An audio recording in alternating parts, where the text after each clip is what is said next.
guys, welcome back to my channel Desa Pratiwi.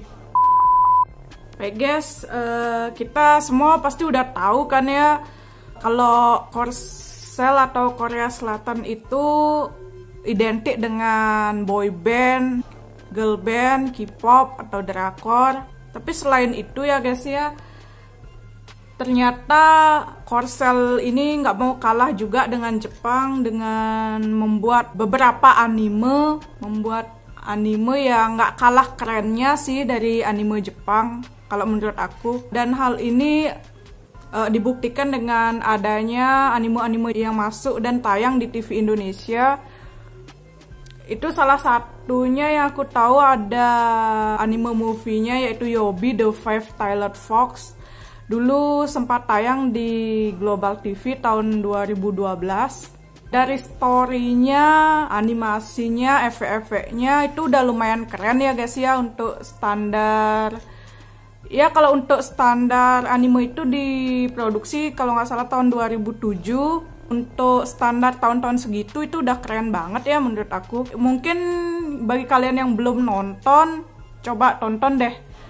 Ceritanya lumayan bagus sih ya. Dan mungkin hal itu membuktikan bahwa Korea Selatan juga bisa membuat anime seperti layaknya Jepang. Dan itulah yang aku akan bahas kali ini mengenai anime-anime buatan Korsel. Tapi untuk yang aku bahas kali ini anime-anime Korsel yang pernah tayang di TV Indo aja ya guys ya. Karena anime-anime Korsel juga lumayan banyak. Jadi yang aku sebutin di sini tuh yang pernah tayang di Indonesia aja. Soalnya kalau menurut aku sih anime-anime Korsel yang tayang di Indonesia aja orang-orang belum tentu tahu semua ya guys anime-anime apa aja itu. Apalagi kalau yang belum ditayangin di TV Indonesia. Jadi aku akan nyebutin yang pernah tayang di Indonesia aja dulu. Sekalian memperkenalkan anime-anime Korsel yang gak kalah serunya juga dengan anime-anime Jepang. Dan aku juga sekalian ngasih tahu yang belum tahu, terutama para K-popers yang belum tahu kalau negara kebanggaannya itu juga bisa memproduksi sebuah anime ya guys. Baik guys, tanpa menunggu lama lagi, kali ini aku akan nyebutin satu persatu apa saja judul-judul anime Korsel yang pernah tayang di Indonesia itu. Simak ya guys. Jadi yang pertama ini ada Origami Warrior. Baik, jadi cerita Origami Warrior ini berawal dari Origami Fighter. Dibuka ketika Xiaoze dan dua anak lainnya menemukan beberapa lembar kertas dan sebuah buku yang menunjukkan cara melipatnya menjadi berbagai bentuk ya guys. Jadi bahannya ternyata adalah gadget high-tech kuno yang jika dilipat dengan benar akan berubah menjadi jin. Dengan kontrak lebih lanjut dengan jenis map tersebut dapat mengubah diri mereka menjadi manusia super yang dikenal sebagai Origami Fighters. Baik, jadi aku sebutin karakter-karakternya dulu ya guys. Jadi karakter pertamanya itu ada Wang Jinji. Jadi nama panggilannya adalah Xiaoji. Jadi Xiao memiliki spesies origami factor berupa naga dengan kekuatan unsur api dan energi negatif ya guys. Jadi origami factornya ini memiliki keahlian khusus petarung yaitu akselerasi instan yang bisa bertransformasi menjadi naga langit. Jadi karakter yang kedua ada Zheng Lilian. Jadi nama panggilannya adalah Xiao Lian yang memiliki spesies origami fighter berupa bunga elemental, memiliki spesies origami berupa bunga yang memiliki kekuatan elemen kayu serta memiliki keahlian khusus petarung yaitu menyembuhkan luka fisik ya guys, dan bisa bertransformasi menjadi peri teratai. Karakter berikutnya ada Sudaijin. Nama panggilannya adalah Sudaizi. Dia memiliki spesies origami fighter berupa crane dengan kekuatan elemen angin.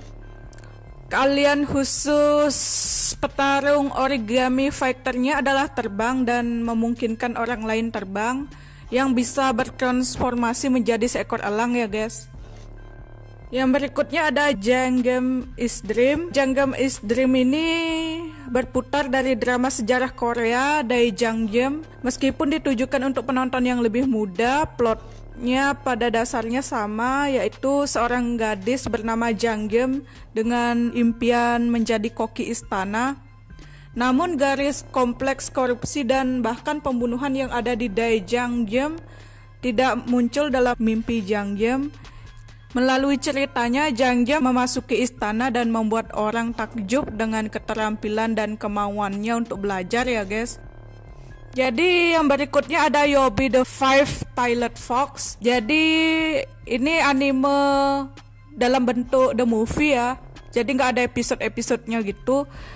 Aku pernah nonton anime ini dulu kalau nggak salah di Global TV tahun 2012. Jadi ceritanya tuh tentang 100 tahun yang lalu alien mendarat di sebuah gunung di dekat tempat tinggal seekor rubah putih berekor 5. Setelah terdampar di bumi selama 100 tahun, mereka siap untuk uji terbang untuk melihat apakah mereka dapat kembali ke rumah. Jadi tesnya gagal karena salah satu alien membuat kesalahan dan alien lainnya menyuruhnya pergi. Alien yang melarikan diri itu menemukan dirinya dibawa oleh sekelompok siswa di kaki gunung. Di sana seorang guru bernama Kang melatih siswanya yang tidak cocok di sekolah biasa. Untuk menyelamatkan alien, rubah berekor 5 mengambil bentuk seorang gadis manusia. Jadi dia bergabung dengan sekolahnya itu. Jadi namanya Yobi. Inti dari cerita Yobi the Five-Tailed Fox ini adalah seorang pemburu yang berusaha ingin memburu Yobi, yaitu rubah berekor 5 di suatu hutan belantara. Namun tidak berhasil karena akhirnya Yobi jatuh ke dalam sebuah danau yang membawanya ke dimensi lain ya guys. Baik, jadi yang selanjutnya ada Shinbi's House. Jadi Shinbi's House ini baru-baru tayang ya, baru-baru ini di Net TV. Shinbi's House dengan nama lain The Haunted House yang juga dikenal sebagai Shinbi Apartment, bercerita tentang Hanko dan adik laki-lakinya Doriko yang telah pindah ke rumah Shinbi dan bertemu dengan Shinbi yang merupakan seorang goblin atau makhluk yang mempunyai kekuatan luar biasa. Mereka lalu membuat kesepakatan, yaitu jika Hari dan Dori bisa membantu Shinbi untuk membebaskan makhluk, maka sebagai imbalannya Shinbi akan mengabulkan keinginan mereka.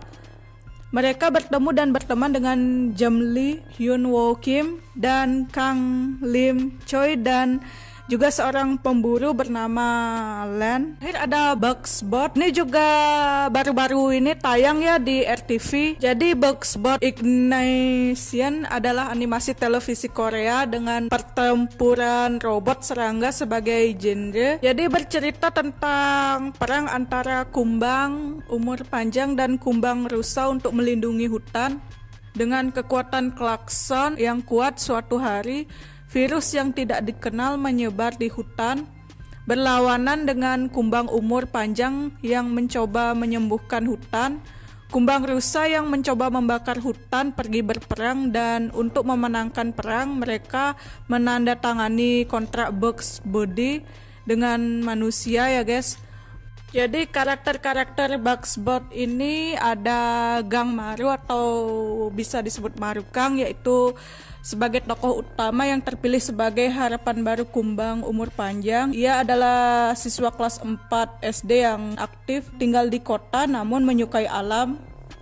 Setelah membentuk Bugs Buddy dengan Keres, mereka bertarung untuk melindungi hutan dengan membantu kumbang umur panjang.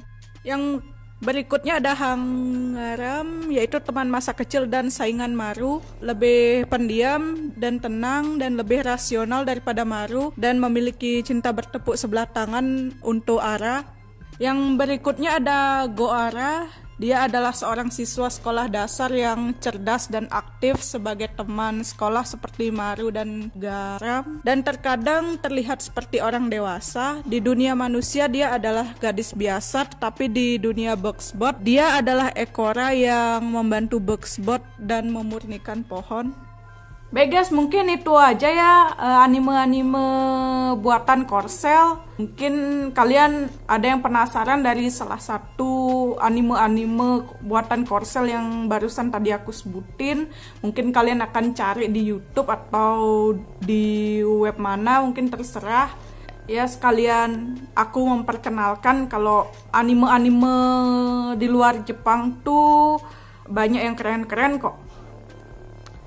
Dan untuk selanjutnya, untuk di videoku selanjutnya aku akan ngasih spoiler ya, kalau aku akan ngebahas anime-anime buatan negeri tirai bambu atau Tiongkok ya, anime buatan Tiongkok. Oleh karena itu tonton terus ya guys video aku yang selanjutnya. Kalau ada salah-salah kata aku minta maaf, jangan lupa like, komen, dan subscribe. Dan bye-bye.